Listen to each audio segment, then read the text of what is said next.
Nicole Smith. And Youval Kuipers. And we're here today to show you the myth. It actually exists. Progauntlet. So, they're finally here. Let me think back. It was about 5 years ago that we had the Indiegogo campaign, and we were all really excited about yay gloves. Yeah, 5 years. So, it feels like a lot longer, I must say. okay. But yeah, it's been a really long time. Actually, I was talking with Martin, my business partner, about this, and we back in the day we said, before we started, we said to each other, we would regret it in 5 years if we hadn't started this earlier. And now we're 5 years further, and we're coming close to the end.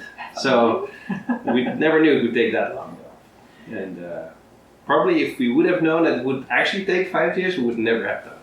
Oh, thank goodness you guys didn't know, because my God, we were very, very happy that you're here, and we're very, very impressed with what you've achieved. Glad to hear. Mm-hmm. Okay, so this is where we are now. What can you tell me about the stage of development? Okay, so a year ago we made a first release version. That was the Beta 1, which we tested extensively throughout the Netherlands with a couple of clubs. Zwarte Steen was involved and Mars was involved. We got a lot of valuable feedback. And basically what happened then is we noticed that the dexterity was through the roof, but we had some serious problems when it came to durability and the mechanical connections. And then with the year of studies basically on how to solve these problems. And at the beginning of this year, we looked at all the solutions we had. We had made a lot of extra puzzle pieces, and we decided, okay, this is enough studying for now. Now we're going to bring it together to a completely new version which we can test. So this would be the new and improved version, and yeah, you can call it the Beta 2. And actually we tested it for the first time in any major way at the DLC tournament in the Netherlands, and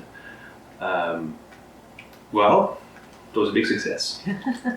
So thanks to that test, we could actually see how far we were, and we're thinking that we're really close to actually releasing the glove. So what has been really important for us from the start is a modular approach to the glove. So that if something would wear down, you could get just a simple replacement part, click it in yourself, and have the glove as good as new. And this is something that requires a simplification of the glove you have here. That's going on in the background right now. Okay, so sizing, is it going to be customizable, or are it going to be general sizes? How are you going to work it? Yeah. So we did extensive studies on hand sizes, and it turns out that there's no, in Mother Nature doesn't have a small, medium, or large system. Everyone has various differences of hand width, of finger lengths. There's no two people with the same hands. That is okay if you're making something that has sort of stretch in the design, but as stated earlier, our model is made so it can move without strain and without stretch. This means we'll need a larger variation of sizes to accommodate as many people as possible. So the good thing with a modular design like this is that you would be able to give us your measurements, and it's going to be measurements like the width of the hand, like the length of individual fingers, and the plan is for us to get these measurements and assemble these assemble your glove from different parts, so we can make the right Progauntlet that fits you. Okay, so in essence, they will almost be like a custom fit for each person. Right? Yes. Cool. That's what we're looking at in the long run.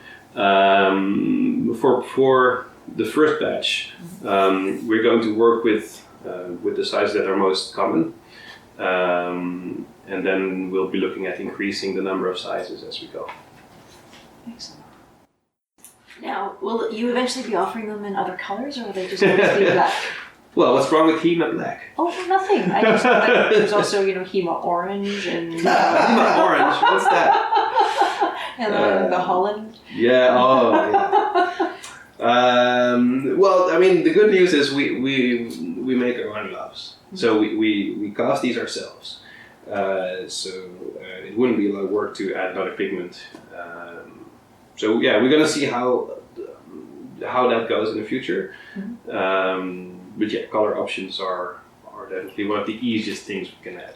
Okay, so possibly in the future. Cool. Yeah. So I've noticed there's a lot of really unique features on these gloves. Are there anything you can tell us about them? All right. Of course, good thing to keep in mind is that from the get-go, we didn't want to take something that was already out there and improve upon it. We wanted to create something from scratch based on how the hand actually works and taking care of all the vulnerabilities of the hand. So all of the mechanical connections you see here are designed to quite accurately mimic the movements of the fingers, and most importantly, to move without strain. So a lot of gloves, take a leather glove for instance, will strain if you bend the fingers because it's one layer of material that needs to stretch all the way out. In our case, we have overlapping scales who are designed to just move as freely as possible. And they really do, let me tell you, there's like nothing to moving your fingers in these. Absolutely. And another benefit is that if you bend your fingers, everything will stay covered. All of your joints will stay covered and as well protected in whatever position you choose to take. Another thing is, well, you might have noticed the glove has a specific look, and this is not just aesthetics. Look, every ridge you see has a specific function, and that's the great part of the design. So this is what you'll see in historical gauntlets as well. They had certain ridges which look interesting, but they were there for a reason. And if anything, if there's anything we copied from gauntlets back in the day, that's aesthetics and functionality are really closely related. Okay, so there are a whole bunch of other features, but I guess you don't want to get into too much detail at this point. Well, there's a couple of things. There's a lot of features in there, which we will reveal at a later point. What's interesting is, we have been closely watching what's happening in the HEMA world while we were developing.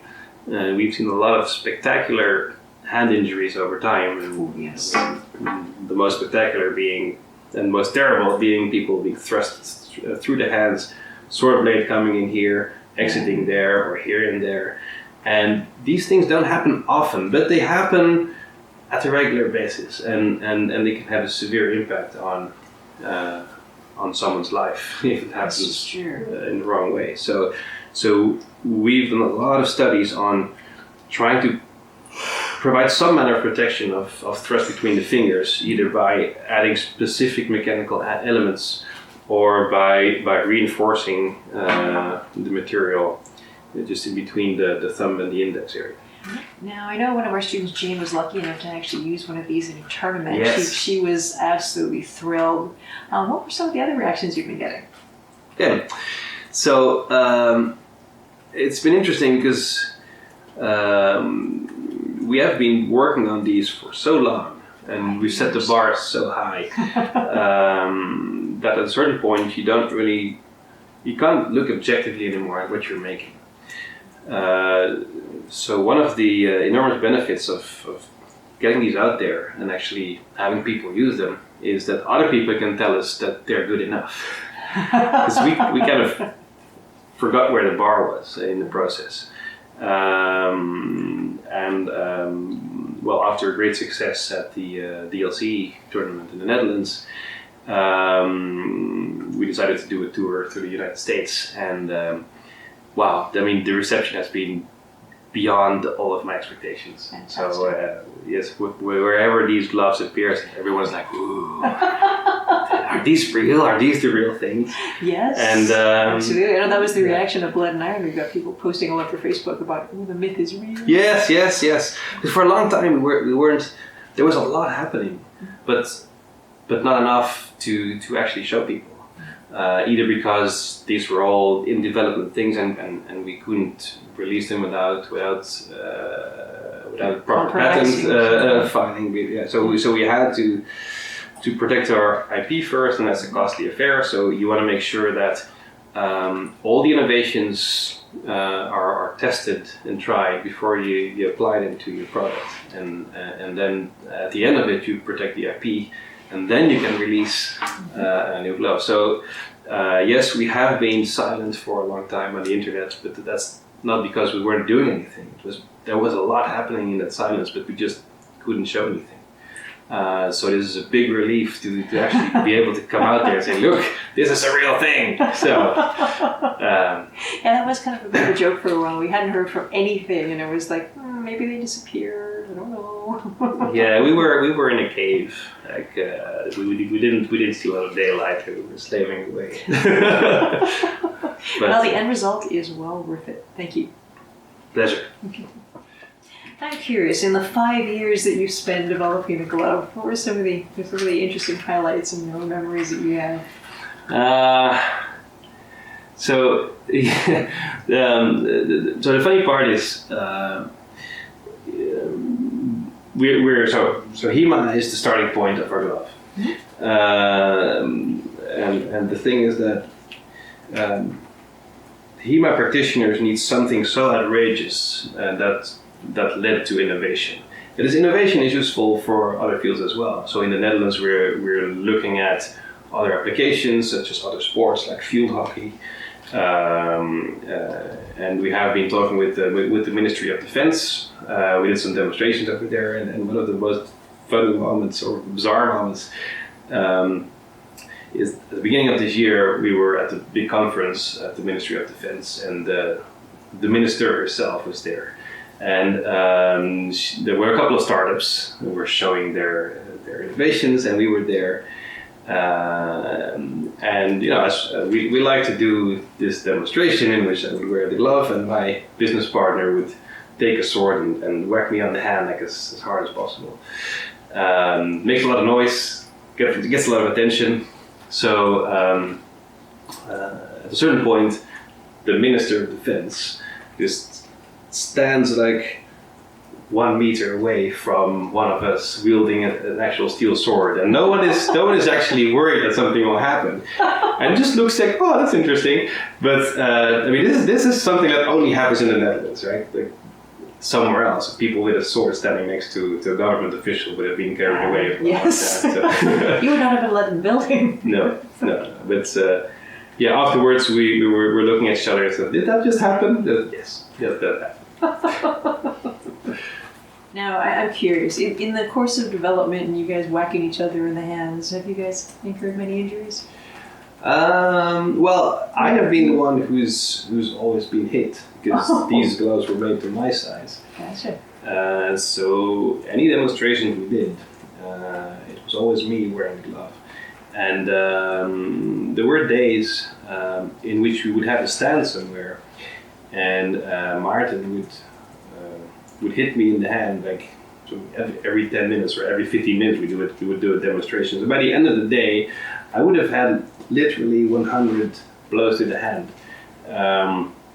And we would start easy, and then as we went, we got more and more confident and more cocky, and the hits would be harder and harder. But at the end of the day, I was fine. I could feel my hand a little bruised, but well, the next day it would all be fine. But there have been some occasions in which we did more experimental stuff. We tried we did experiments with the thickness of the foam or with the rigidity of the material. And when we didn't get things right, then I would be the one to walk with a painful hand for a couple of weeks. But no, actually, I'm really positively surprised that after so many hits, my hands are really fine. Okay, I guess that speaks to the quality of the bow. Yeah. The time and effort. The funny thing though is that Martin initially did most of the design work, and he almost never got hit by his own product. So Martin, if you're out there, next time we're making love your size, and I'll be the one who's swinging the sword. I think that's fair. Well, thank you so much for coming by and showing us the gloves and letting us play with them for a little while. It's been amazing. All right. Well, it was a great pleasure. I feel very spoiled for going on this tour and reaping all the compliments, all the positive reactions.